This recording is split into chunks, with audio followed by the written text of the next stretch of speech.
Everybody, man, oh man, another story, another journey. Man, I don't even know how to express these sometimes because I get really excited because I know some of the outcomes. I know where, for example, Robert, who we're going to talk about, I know where they're at currently. I know the great things that they're doing, but we don't always get to hear behind the scenes stories. We don't always get to hear that journey that's happened and some of the beliefs that were formed. But I want to say, welcome, Robert. I'm excited about this. I'm excited to hear some of this journey stuff because I was snooping. I was doing some research on your history through LinkedIn, so I know a little bit about it. But I'm interested to see how those transactions happened, or how the transitions actually, how they all came about. So let's get started again, like we usually do. We meet in an elevator. You got 30 seconds. Who are you, Robert?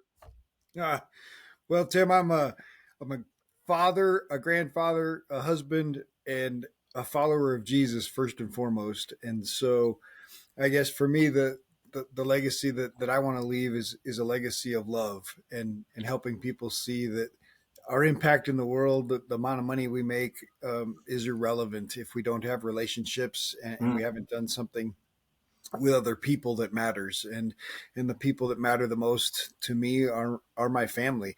You know, I've been married for 32 years and have a great relationship with my children, and I'm building a great relationship with my grandchildren. And my hope is to impact their lives in a way that helps them to express the love that they feel for other humans, and see the world in a positive light rather than the negative light that's been, is constantly bombarded around us. And That's so the helping. exact word I was going to use. It's just like it's bombarding us. You got me. So it's to hear that you've been married for 32 years. You actually got me by 5 years, and then we just had our first grandbaby at the time of this recording just a couple of days ago. So I'm just right behind you almost on that journey. So it's exciting to hear that you've got that much going on, and there's a lot of value in the family aspect, and so I'm really excited to hear this. So, all right, so let's jump into. What was it like growing up? What were the values? What were the things that you thought it was going to be like before you became an adult, before you stepped into that? What were the narratives that were being kind of embedded into you at that time?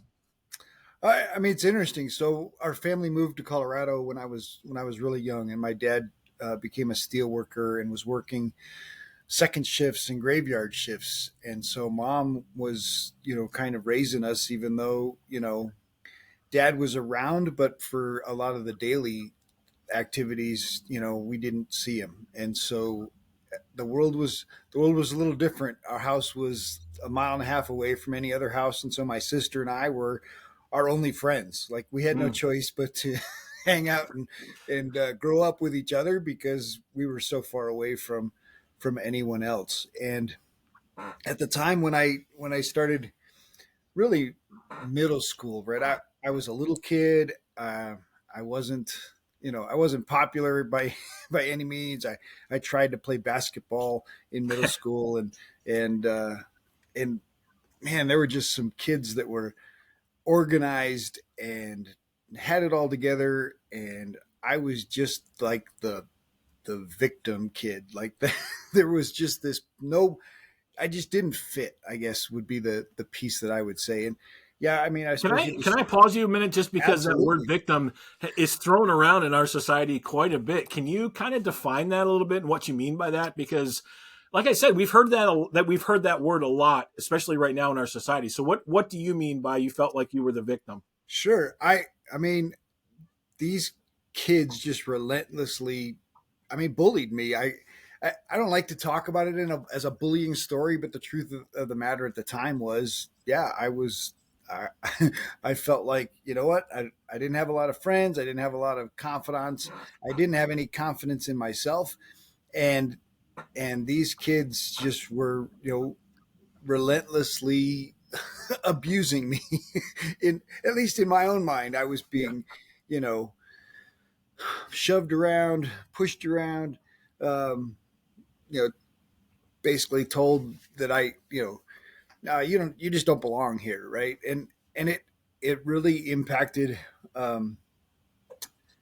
how I felt about myself, of course, and how I was showing up. And there were opportunities that I had that I was starting to grow up and develop. I joined, joined scouts early on, and that was kind of the first place Dad and I got involved together. And things started to shift, but the real shift for me didn't really happen until our family moved, right? So eighth Hey, grade, I so was can I playing. pause you on that? Because Yeah, I absolutely. there's a lot of people that have gone through exactly what you've said that you're going through. And you mentioned that it had an impact on who you thought you were. And some people are able to, like you said, we get sometimes we get a shift and we can grow out of it. And some people have had that experience, but some people haven't been able to grow out of that idea, concept of that value that a bully kind of puts on you. So, can we, if it's okay with you, can we kind of define that piece and say this is the result of these? This is what I thought about myself because of this scenario. Yeah, I mean, I think the challenge is, especially for a young, preteen, you know, that age in life where your body's changing, your hormones are changing, you're shifting from, just being a kid to this idea of, you know, relationships and other things matter. And for me at the time, it was just lonely, and it felt like nobody wanted me around. And and we were already isolated enough, in the house we were living in. And at the time, I rode my bike a little bit, but to ride a couple miles to see other kids just wasn't very realistic. And so there was this isolation, and this feeling that I didn't belong. And a big piece of it was because I was allowing other people's opinions of me to drive who I was being, who I was showing up as, especially at school, right? I was basically being manipulated into believing these things about myself, and of course they weren't true, right? They're, other people's opinions don't impact who you truly are unless you allow them to. And that was Right. kind of the big shift that I was blessed to be able to go through and figure out. And not a lot of people, you're right, there are a lot of people that get stuck there and are still stuck there and believe that, what the world is telling you about yourself is true. And whether that's your teachers, your parents, or other kids, it's not true. And you get to choose. And I was blessed with an opportunity that made it a little easier, I think, for me to choose. And so that's kind of the next stage in my Right, life. right. Well, and I think that's so. What you just said, as far as it's so impactful, because as I talk to people and I hear stories, and even as I counsel and work with guys and men in different pieces, it's still that point that you just said. One is that you felt so lonely. Two is you felt so isolated.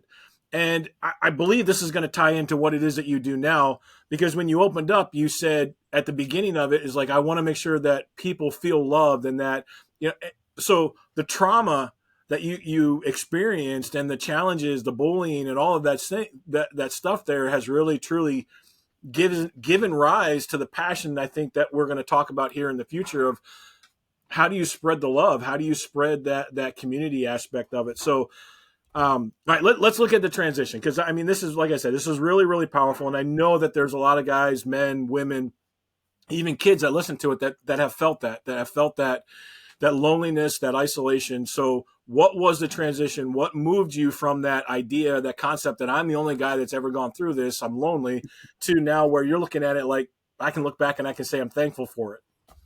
Yeah, so I mean, it was obviously world events and our family events. So in uh, in 1982, after my eighth grade year, or as my eighth grade year in school finished, my dad was laid off. The steel mill shut down, and he was out of work. So our family went from being, middle class, happy. Mom and dad had their dream home that they built on that 2 acres of land, and mom wasn't working; she was a stay at home mom. To we have to move 2 hours away. We moved from one city to another to find work, and dad basically started over. So we moved from their dream home to a mobile home, Mm. and really started over. but it was a chance for me to start over as well. And so up until that point in my life, I'd gone by Bobby. My family name was Bobby. And when we moved to Denver and I started at a new school, I decided, you know what, I'm going to be Robert now. Robert was my birth name. That's who I'm going to be. It was really challenging for my parents to make that shift, right? Because they'd called me Bobby for a dozen years, 13 years, or whatever it was at the time.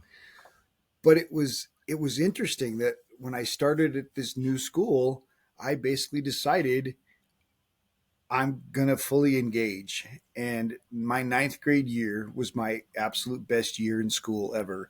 I was got the lead role in the school drama. I was on the fifth football team, although I was still the fifth quarter part of the football team. But I felt like I belonged there. Like even though I was part of the bench most of the time, the team still kind of embraced me. And the thing that changed even the most in the classroom was, people were asking me for help in their schoolwork, and I was needed, but it wasn't that they changed, it was that I had changed.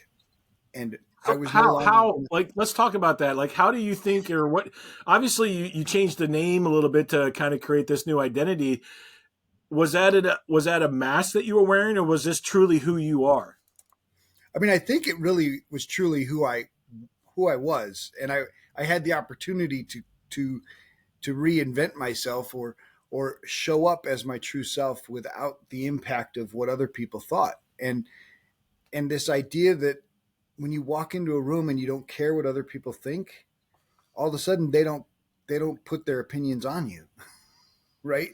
It wasn't that the bullies weren't there at this school, but because I didn't care, they were no longer I was no longer a magnet to them, right? I was no longer an easy prey.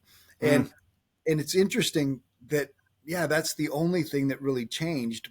But what it the impact that it had in my relationships with other kids and in how I was performing in school was overwhelming. I had perfect attendance in ninth grade. I didn't miss a single day of school. And and I think all of those pieces just came together. And yet it was in the midst of a huge family struggle. Like my Yeah. dad had lost a lot financially and economically, and we kind of went from having it all to being in this little mobile home in a mobile home park right across the street from the school, where that would be easy bully fodder, right? Like, oh, you're the loser family living in the mobile home park. And yet our family kind of elevated above that economic situation, and it that wasn't a part of our identity. It just didn't matter where we lived. It mattered that we were there together and that we were, starting over together, and the future was bright, even if it felt exactly the opposite. Well, let's just kind of draw that out or explain that a little bit. Like the impact of your parents being so involved, even when they were going through so much trauma or so much challenges. And like you said, in the world's eyes, we've got financial success and you've got it all, but you were miserable. And then you flip that. You don't have it all like the world views it, but you were the happiest and the most, I say fulfilled would be the right word for that. Um, so what was the impact? I mean, how did your parents impact you? What were the other parts of that? I'm sure that they instilled a lot of values during that time, especially at 13, about the importance of family because you're living it now. Yeah, and I mean, I think they were struggling through it too, right? This was new for them. They'd kind of done it once before when just even our move to Colorado was kind of like a relaunch for them. But I think my dad was recognized the power of hard work, right? He recognized that, look, I've built our family before. I can build it again, and not the family aspect of it, but the financial, the Yeah. work and paying the bills, and we only spent a year in that mobile home before they bought another house, and even if it wasn't the best house, they still were moving back up the scale of this was our hope. And there were some realities, like, look, we don't have any money saved up for college, and so we don't know what that looks like for you guys. And so in my case, it meant I chose to go into the Marine Corps right after high school, and my sister happened to go to the Air Force Academy, and so my parents didn't have to pay for an education for either one of us, and it was fine. Like we're both, grown up, all just fine and dandy, and now I Yeah. have a master's degree that mom and dad didn't have to pay for. So I wish I hadn't had to pay for it too, but now that I have it, looking back anyway. Yeah, and it's so powerful, some of these things. So if we were to sum it up and kind of looking at some of the shifts and the challenges and the narratives, and what would you say would be, because it sounded like 13 was the big shift for you, where it actually you identified, and I've seen this in different ages all across. How did you identify the false narrative of not accepting somebody else's opinion of who you were, not accepting somebody else's value of who you were? And can you sum up that narrative that you kind of felt like you accepted prior to that ninth grade, prior to the age 13? Yeah, I wish looking back, it's easy to say, wow, that was the magic bullet. But the reality at the time was I had no idea, right? For me at that time, I think I was just sick and tired of being the little guy. And so I'd made the decision that I I'm not going to care what other people think, and I'm just going to be me. And and being me turned out to be exactly what I needed. Yeah. And I think that the narrative that you believe prior to that, or when you're younger, is that what other people think of you matters, and trying to make other people happy, right? Trying to be a people pleaser, and being a people pleaser really set me up for the the abuse, right? The just here's this guy we're just going to toss all our crud at because that's here's the kid we're going to shove in the locker because he'll let us. Mm. Right. And I think that the difference is when you walk into a room with a different level of I know who I am, it no longer. And I think that was the only thing that really shifted, right? I didn't have this whole thought process of, I mean, I did think about it enough to say, you know what, I want to change to being Robert. And but the difference is Robert doesn't care what other people think about who he is. Robert's just has a different level of I'm okay. And even if it's just okay, it's not I'm here to get, I'm not lost. I guess maybe that was the No, piece, right? Because the yeah. lost little guy, right? He's easy to shove around and tell, hey, go over there. Hey, do this. Hey, versus standing up for yourself and being okay. Just, hey, I'm okay. I don't need you to tell me where to go or what to do, or I got this. Yeah, and I think there's a level of confidence, that aura of a confidence that just gives off once you make that decision. Was there anything that inspired you to kind of hit that wall? Was there an event or something that just kind of like, man, and we talk about this sometimes where we make covenants with ourselves, like I am never going to, and then we make a covenant. Sometimes they're good, sometimes they're bad, but it sounds like you kind of hit the wall on something.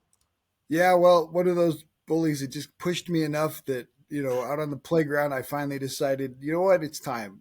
This kid, of course, he's huge, and and I said, all right, we're just gonna fight because maybe that's the only way I can stand up for myself. And it was a one punch fight. Like I said, let's do it. He punched me in the head, and I saw those little birds and stars, and I had to sit down because that was all that was going to happen. And so it was, of course, at that moment I realized, like, okay, I don't want to do that ever again. So you had to find another way to stand up, and Something, yeah. And yeah. and but it even changed at that school. Like the minute I was willing to stand up for myself, things started to shift. Hmm. And other kids saw things differently, even though I clearly lost the fight. Like it was a very short fight, but you still both get called into the principal's office and you got to explain yourself. And you know what? I was tired of being picked on. I'm tired of being Yeah. shoved around and yeah, I still I still remember the school actually still exists. The building still exists. I was the last school year there before they condemned it and sold it to somebody, but I still can drive by that school down the highway, and the building and the gym and all those things are all still there. And the little guard shack that this little boxing match took place in front of is still sitting there. And so Hmm. it's like Oh yeah. That was the time. That was the shift. That's really so let's go into what you do and how you live and how you craft your narrative today. Obviously, you share some of the values that you have with the family and with your immediate kids and then grandkids. But what would you define are your values? How would you say that you are writing the story and walking the journey of your life today? Well, so love is obviously, I think, what we were created for. And so in my relationship with the Lord, who I really restored after getting out of the Marine Corps and meeting my wife, I kind of, our family grew up, we had, we went to church, we were part of churches growing up, but I'd never understood the gospel in the way that I learned after the Marines, and that, that Jesus had died for me, and allow me to have this relationship with God who created me, and this whole idea of being created for something, Mm. right? And knowing that we exist for a purpose. And I think the purpose for humans really boils down to helping other humans. and and so when we narrow down entrepreneurship, it's really about solving problems and helping other people. And so I spent 20 years in ministry helping people grow in their faith, helping people grow in their relationship with the Lord. A lot of that was consulting churches, pastors, and missionaries on how to run their operations, how to be more effective, with their systems and processes. And so when I stepped out of the church, I kind of leaned into the coaching training space, but it really, entrepreneurs are a lot like missionaries. And so my heart just loves those people that are willing to do something a little bit different, willing to do something that a lot of people aren't willing to do, and to help them not be lonely and isolated, right? It's easy to be lonely and isolated as an entrepreneur and feel like, you're the only one. Right? I'm the only one experiencing these feelings of inadequacy, these feelings of man, how I'm missing something, right? And so to be able to come alongside entrepreneurs and support them in their journey, and then to really have a better understanding of legacy and scripture. Proverbs 13:22 says, a good man leaves an inheritance for his children's children. That's wealth, right? And as you know, now stepping into this grandfather space, your idea of wealth and inheritance shifts, and you start to think about what's the impact, right? And it's not necessarily about money. It's about, what's the impact I can leave for my children. And of course, it's leave the planet a better place, leave the world a better place. But really, what is it that I can set my children up for their success in their family and in their workspace, and so thinking about that for our grandchildren, right? Of course, my wife, her plans are, trips to Disney World and taking the grandkids and travel. Like, she's picking out her car based on how many grandkids she can stuff in each of the seats, and and so yeah, we want to do those things, but really, what does it look like long term to impact your children's lives, to impact your grandchildren's lives, and set them up in a way that they can experience the same love, the same connection, and find their purpose and impact, right? To to leave the world a better place in some way. So I guess that's kind of the space we're in now, and Yeah. trying to help other business owners kind of do the same thing, right? Figure out So what does legacy mean to you. right, I love where you're at because you're thinking long term and you're thinking the extended aspect of it. Too often, entrepreneurs, especially many of those probably that you even work with, get stuck in the here and now, and they just look at what's the next thing that I have to do. So there's two questions that I'd like to ask. One is, what would you say to those that are stuck in the here and now? And then the second question, you can answer whichever one you want first. The second question is, what do you do on a daily basis to make sure that that future is going to become what it is that you're envisioning? Because that's a powerful thing. The future is powerful, but you have to act today. What are you doing today to be able to get that future to become a reality?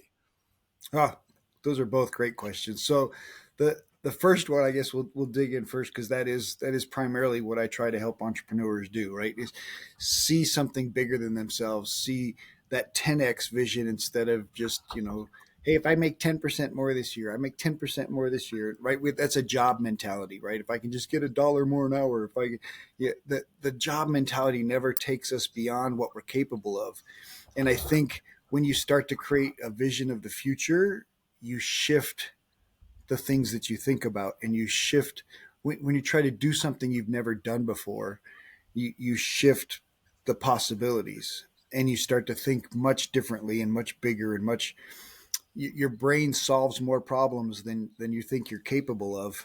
And so helping business owners get out of that short-sighted vision into this longer term vision really helps to change the narrative that they're creating for themselves. But it only can happen if they can let go of this little window and start to see this much bigger horizon. Yeah. And the part of the way I do that, I guess, is some of the routines. So obviously I spend time in God's word every day. I spend time talking to him and trying to make sure my vision is always in alignment with his vision, which I think is loving humanity, right? How can I impact more people and help more businesses impact more people in a positive way? And I think trying to maintain that vision, right? Always trying to think bigger and different. And so, our conversations, my wife and I in the car, because she's a partner in my business, is what does it look like to leave an inheritance for our grandchildren? Obviously, is it? I mean, there could be a piece of money in that, but what does it look like, right? And trying to be intentional in that, and our intentionality with our children was, you know, we saw parenting as a temporary assignment. And I think Huh. that was a really powerful recognition for my wife and I to be able to recognize that our marriage is bigger than parenthood. And so many parents get caught up in the role of being parents. Either just that's all they know, right? That's what their parents did. That's what they've been taught. And for us, because we it was a temporary assignment, my biggest role in modeling for my children was to love their mother well. And I think that helped set them up to think about their relationships of loving their spouse well. And I think it sounds simplistic, but it's a superpower to be able to love another human being in that way, so that you have a longer term potential, right? And Right. we're not thinking short term relationships. My children didn't get into their current relationships thinking, hey, we're just dating or whatever. No, they're thinking, what does this look like long term? What does it look like to have children together? What does it look like to Yep. get jobs and work together? And I think both of our kids are I'd like to believe are pretty set up for long term relationships with their loved one, and long term relationships as parents that will leave another generation of children. And that alone is so different than what the world is doing right now, Yeah. Totally. which 100%. is heartbreaking in a way, right? Because obviously, if we get the family piece right, then that example plays into your workspace. That example and love plays into the impact that you can have, and the things that you care about in the world becomes so. It's just love drives so much. Yeah. Yeah. Oh, man. Yeah. And it's just a powerful, powerful legacy when you can leave that behind. And maybe, yeah, like you said, there is some financial that's involved with that, but more powerful is what the example is that we've shown. And more powerful is the way that you've taught the kids and the way that you've trained them up. And yeah, you're speaking my heart. All right. So we're winding down here. What is the one thing that you hope somebody walks away with if they've listened to everything else? But what would that one thing be that they just have to make sure that they get this? I mean, I think, find the people around you that you can have the most impact, right? Maybe you're not in a marriage or a relationship yet at this point, but find the friendships that you can lean into, right? Early on in my Marine days was leaning into friends, right? Because those are the people closest to you. How can you impact and uplift those people? How can you add value to the people that are close to you?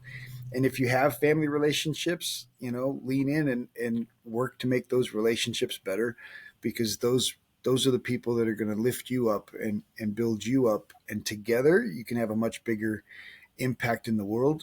And I think that plays into your business, your work, find the relationships that are going to help carry this torch.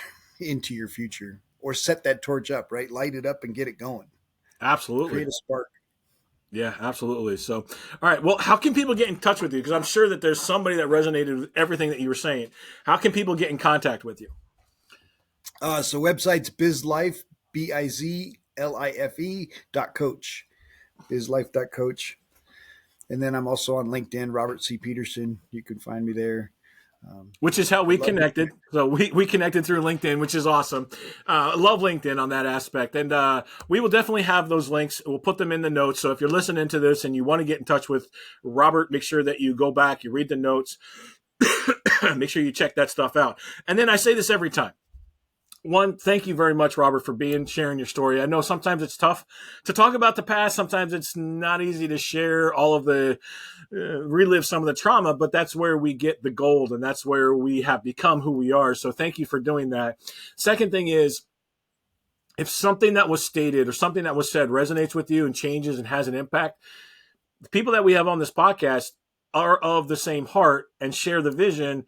We want to hear from you. We truly, truly want to hear from you. Even if it's just a note saying, hey, I appreciate what you said, or that really made an impact on me. Even if it's just that, we want to hear from you. So don't hesitate to send that either directly to Robert, send it to myself. We love hearing those stories. We love hearing about the changes that are going on in your lives. So until next time, make sure you keep writing that narrative. Make sure you keep moving forward, knowing full well that you are not alone. We are here to support. We're here to encourage. Keep writing your narrative. Keep listening to these stories, because it is truly going to teach you and show you how to write a true narrative. So until next time, we'll see you guys later.